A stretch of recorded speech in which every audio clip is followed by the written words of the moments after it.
এই কথা ঠিক হিস্টোরিক্যালি জিয়াউর রহমানই জামাত ইসলামীকে বাংলাদেশের রাজনীতি করার সুযোগ করে দেন।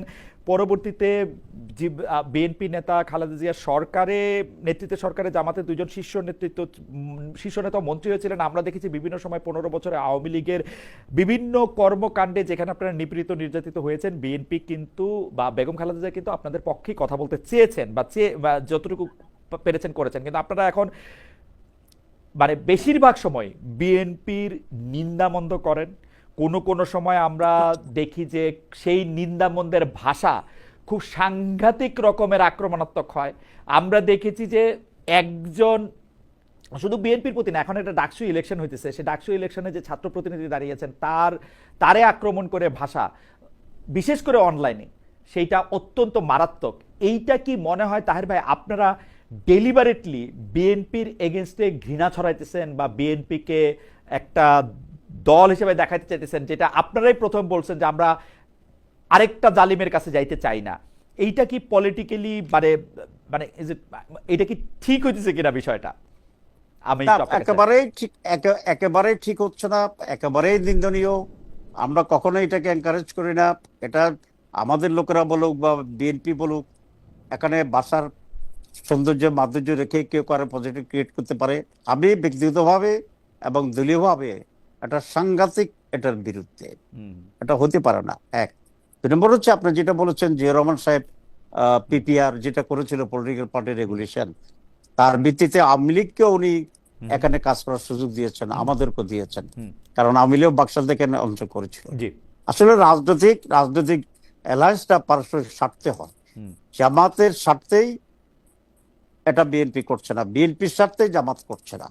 আমরা যখন পড়ি যে দুইটা দলের মিউচুয়ালি ইন্টারেস্টেড হয়, যে ধরেন জিয়াউর রহমানের যে গণভোট হয়েছিল, সেখানে তো ওনার কোনো দল ছিল না, প্রেসিডেন্ট হিসেবে হানা ভোট যেটা ছিল, সেখানে কিন্তু বিএনপি ছিল না, আমরাই ছিলাম এজ এ পার্টি। আমরা কিন্তু ওনার ইলেকশনটা পার্টি হিসেবেও আমরা পার্টিসিপেট করেছিলাম। বিএনপি তো হচ্ছে তারা অনেক পরে। তো সুতরাং, এবং উনি প্রেসিডেন্ট হওয়ার পরে ওভারঅল বাংলাদেশের মাল্টি পার্টি সিস্টেম উনি এস্টাবলিশ করেছেন, এবং সেই সুযোগে আমরা অ্যাপ্লাই করেছি, we got it. BNP Awami League apply করেছে, Awami League got it. So it's overall it's a very good contribution to the nation, and consequently we are benefited, আমরা বেনিফিট ছিলাম।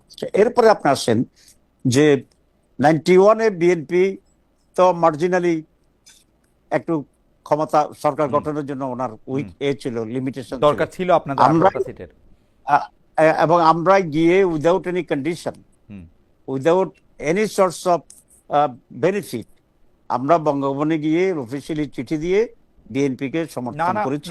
কারণ আপনারা তো আওয়ামী লীগকে ঠেকাইতে চেয়েছিলেন যে আওয়ামী লীগ যাতে না আসে ক্ষমতায়। আমি দুটো কথাই বলছি আপনাকে, যে প্রত্যেকেই তার নিজস্ব রাজনীতির স্বার্থের বিশ্লেষণেই একে অন্যকে হেল্প করছে।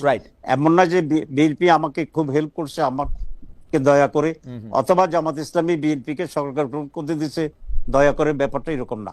আমাদের অ্যানালাইসিস ছিল যে এই মুহূর্তে বিএনপি কে গভর্নমেন্ট ফর্ম করতে দিলে দেশের এবং আমাদের জন্য better then Awami League would form the government. কিন্তু তারপরে আমরা যদি কথা আসি, জামায়াত শত্রুটা কেন হইল বিএনপির?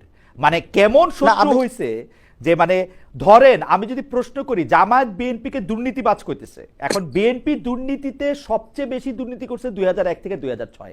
সেই সময় আপনারা সরকারে, আপনাদের 2 জন মন্ত্রী সেখানে, আপনারা সেই দায় গায়ে না নিয়ে বিএনপিকে বকাবকি করতেছেন, এটা কেমন কথা? প্রথম কথা হচ্ছে আপনি যেটা বলছেন যে আমাদের 2 জন মন্ত্রী ছিল, সেই হিসেবে ইনডাইরেক্ট একটা দায় দায়িত্ব তো থাকে। ডিরেক্ট দায় দায়িত্ব ওনারা ক্যাবিনেটে বসতেন তো। না, ডিরেক্ট নাই, ইনডাইরেক্ট। ডিরেক্টটা নাই, এর জন্য বলছি জামাত 2 জন মন্ত্রী ছিল আউট অফ 48, আউট অফ 40। তারা পুরো ক্যাবিনেটকে কনভিন্স করার মতো তাদের সেই ইমপ্রেস ছিল না। কিন্তু আমি এটা বিশ্বাস করি, জামাতের 2 জন মন্ত্রী এখানে ছিলেন, ক্যাবিনেট যদি কোনো অন্যায় দুর্নীতির ডিসিশন নিতেন, প্রধানমন্ত্রী যদি নিতেন, তারা হয় সেটা প্রতিবাদ করতেন অথবা পদত্যাগ করতেন। তার কোনোটাই তারা করেন নাই, পুরো টার্ম মন্ত্রী ছিলেন। না, ওটা করেন নাই, কি কারণে আমরা ডিসকাস করছি। তাহলে গভর্নমেন্ট ডিস্টেবিলাইজ হয়ে যাবে এবং দেশের ইমান বড় না গভর্নমেন্ট বড় তাহের ভাই? আপনি যদি তখন পদত্যাগ করতেন, গভর্নমেন্ট ডিস্টেবিলাইজ তো হইছে না? গভর্নমেন্ট রাখতে পারছেন আপনি 15 বছর রাখতে পারি নাই, কিন্তু আমাদের কনসিডারেশন ছিল তাই। এবং এটা আপনার সমালোচনা করতে পারেন যে আপনি কনসিডারেশন না করে আপনি স্ট্রেট কাট একটা বিদ্রোহ করে দিতেন। আমি এটা নিয়ে বিতর্ক করতে চাই না। কুড বি, বাট কিন্তু আমাদের কনসিডারেশন ছিল যে আমরা গভর্নমেন্টকে ডিএসএলআইজ করা এবং নিজেদেরকে যে কোনো ধরনের দুর্নীতি থেকে নিজেদেরকে রক্ষা করা, এবং ওনাদের দুইজনের দুর্নীতি মুক্ত এই অবস্থানটা for 5 years as a member of the ministry জামাতকে তো অনেক হাইটে নিয়ে গেছে, এবং ইট এস্টাবলিশড যে জামাত যে আমার আশেপাশে সব দুর্নীতি করছে, শুধু আমি দুর্নীতি করি নাই, এটা হইল তাহের ভাই? না, অ্যাটলিস্ট আমি করি না এই কারণে বাগের দিকে থামানোর মতো আমার সেই শক্তি বা সামর্থ্য আমি ছিল না। শেষ মুহূর্ত পর্যন্ত লয়াল থেকে গেলাম একজন দুর্নীতিগ্রস্তের ক্ষেত্রে আপনার কথা মতো, কিন্তু আমি দুর্নীতি করি না। এই পয়েন্ট আমি পাবো, আজকে পাবো না হাসরের ময়দানে পাবো, কোথাও পাবো এই পয়েন্ট? আপনার, আমি বলেছি আপনি সমালোচনা করতে পারেন, কিন্তু আমাদের কনসিডারেশনটা ছিল এভাবে positive for the interest of the nation. Okay.